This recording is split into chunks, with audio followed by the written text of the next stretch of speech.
Asam amino itu merupakan senyawa organik yang dimana asam amino ini akan berhubungan erat dengan protein.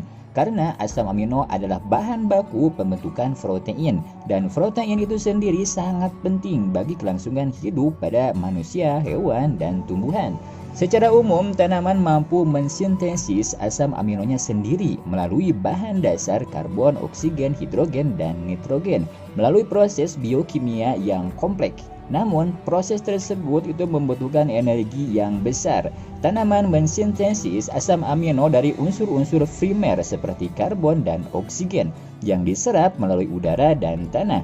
Unsur primer tersebut itu membentuk karbohidrat melalui proses fotosintesis dan menggabungkan dengan unsur nitrogen sehingga terbentuklah asam amino.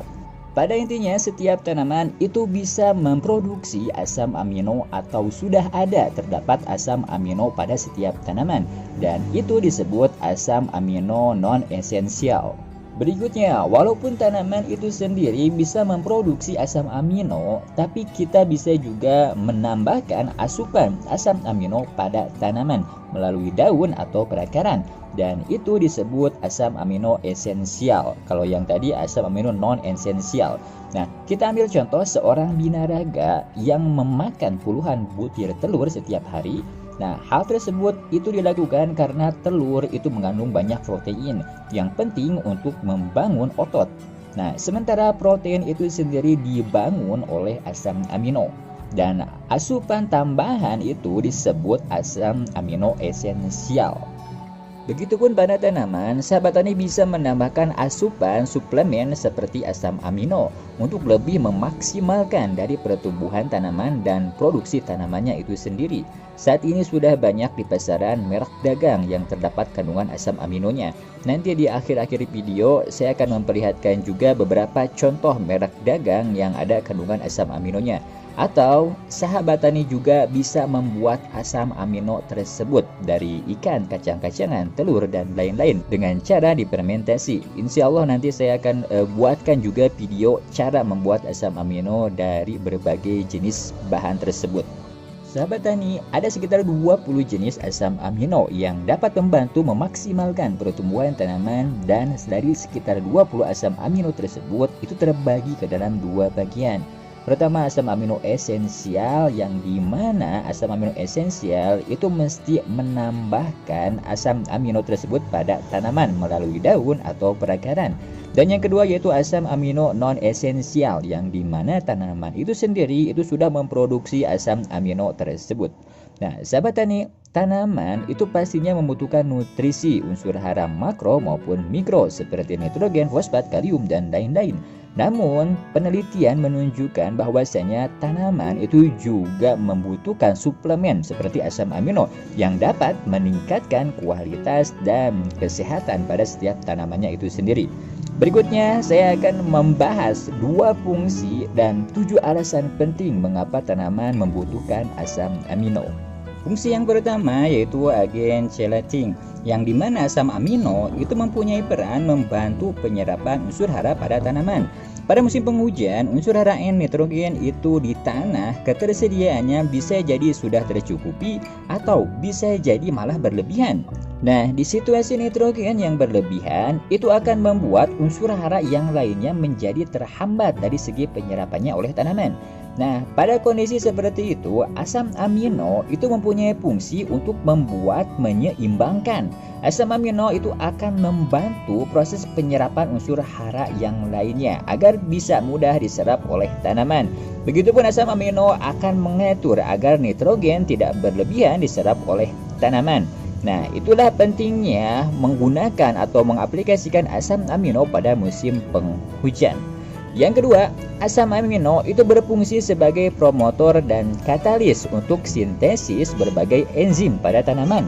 Namun, asam amino ini mudah berasimilasi dan terurai oleh bakteri di dalam tanah, sehingga kurang cocok apabila langsung diaplikasikan ke tanah. Baiknya diaplikasikan ke daun, disemprotkan pada daun. Asam amino itu terbilang penting bagi tanaman, tapi di sisi lain asam amino juga itu dibutuhkan oleh mikroba dalam tanah. Berikutnya, 7 alasan penting mengapa tanaman itu membutuhkan asam amino. Yang pertama, asam amino itu membantu fotosintesis. Asam amino itu memberikan banyak manfaat berbeda bagi kesehatan tanaman, dimulai dari proses fotosintesis. Tanpa fotosintesis yang tepat, tanaman tidak akan tumbuh. Proses ini bergantung pada produksi klorofil yang perlu menyerap energi dari matahari. Asam amino ini akan membantu dalam produksi klorofil yang mengarah pada kualitas fotosintesis. Yang kedua, asam amino ini membantu meningkatkan penyerapan nutrisi. Daun tanaman terdiri dari stomata, yaitu pori-pori kecil yang membantu tanaman menyerap gas dan nutrisi. Ketika tidak ada cahaya dan kelembabannya rendah, stomata akan menutup untuk membantu mengurangi fotosintesis dan penyerapan nutrisi. Namun, ketika langit cerah dan kelembabannya tinggi, stomata kemudian akan terbuka. Ini akan membantu tanaman mendapatkan nutrisi yang tepat dari hujan, sinar matahari, dan tanah. Dengan konsentrasi asam amino yang cukup di dalam tanah, asam glutamat adalah jenis asam amino yang melindungi sel stomata dengan mikroskop. Ini mendorong daun untuk tetap terbuka, memungkinkan tanaman menyerap lebih banyak nutrisi. Asam amino juga dikenal memiliki kemampuan untuk mengkelat ketika protein digabungkan dengan subnutrisi lainnya. Tanaman dapat menggunakan subnutrisi lebih efisien. Manfaat ini menghasilkan peningkatan asupan nutrisi. Yang ketiga, asam amino ini mengurangi masalah yang berhubungan dengan stres. Tanaman ini mampu menahan stres, seperti dari suhu tinggi, kelembaban rendah, dan masalah serius lainnya. Asam amino ini akan membantu melawan stres dan membantu tanaman pulih dengan cepat dan mempertahankan pertumbuhan yang lebih padat. Berikutnya yang keempat, asam amino ini akan mendukung hormon tanaman. Asam amino juga mendukung pertumbuhan hormon tanaman yang disebut fitohormon. Fitohormon mengontrol perkembangan tanaman sehat dengan mendukung jaringan dan sel. Hampir semua tahap pertumbuhan tanaman itu terlibat dalam kontrol hormonal. Penggunaan asam amino dengan tanah dapat meningkatkan produksi fitohormon tanpa harus menggunakan suplemen terpisah. Berikutnya yang kelima, asam amino ini akan membantu meningkatkan aktivitas mikroba. Nah, protein penting untuk semua sel hidup, termasuk sel mikroba yang mendukung kesehatan tanah, L-methionin. Nah, salah satu asam amino dapat membantu meningkatkan kesehatan sel mikroba, meningkatkan aktivitas mikroba. Salah satu peran utama mikroba adalah membantu sirkulasi nutrisi termasuk karbon, nitrogen, fosfat, dan belerang.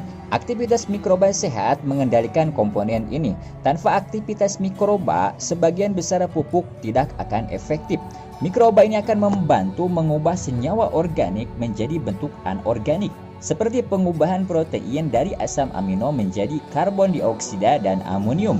Pada umumnya, mikroba ini menguraikan senyawa agar tanaman dapat menyerap unsur hara. Menambahkan asam amino ke tanah akan meningkatkan proses tersebut. Yang keenam, asam amino ini adalah sumber nitrogen. Penambahan asam amino ke tanah dapat membantu meningkatkan kandungan nitrogen dengan membatasi kebutuhan pupuk dengan konsentrasi nutrisi yang tinggi. Tanaman dapat mengambil asam amino dari tanah untuk menerima nitrogen organik. Asam amino yang ditemukan secara alami di dalam tanah itu dapat menyediakan protein dengan nitrogen. Namun, untuk mendapatkan nitrogen, tanaman harus terlebih dahulu mencerna protein yang harus memiliki aktivitas mikroba di dalam tanah. Asam amino ini akan membantu meningkatkan aktivitas mikroba. Suplementasi tanah dengan zat ini dapat membantu seluruh siklus dari nitrogen. Yang terakhir, yang ketujuh, asam amino ini meningkatkan penyerapan kalsium. Zat chelating ini seperti asam amino akan membantu meningkatkan penyerapan nutrisi. Setelah tanaman menyerap mineral, sisanya akan terurai menjadi nitrogen organik terlarut atau digunakan langsung sebagai asam amino. Nah, chelating akan memiliki efek membantu kesehatan tanaman dari meningkatkan penyerapan kalsium, membuat tanaman memiliki lebih banyak kalsium, dan untuk membantu memperkuat sistem vaskular, sistem konveyor nutrisi yang kuat. Tanaman ini akan mampu menyerap lebih banyak air dan unsur hara. Meningkatkan kalsium ini dapat membantu mencegah hama dan penyakit. Ketika tanaman lemah, akan ada air di dalam sel yang menarik pertumbuhan jamur dan serangga. Dengan tanaman yang sehat, akan ada lebih banyak pektin di dinding sel. Dinding sel yang lebih tebal itu akan lebih kecil kemungkinannya untuk diserang hama maupun penyakit. Nah, peningkatan penyerapan kalsium juga akan membantu mencegah hama ketika masalah-masalah itu terjadi. Berikutnya kita akan masuk ke contoh pupuk yang ada kandungan asam aminonya.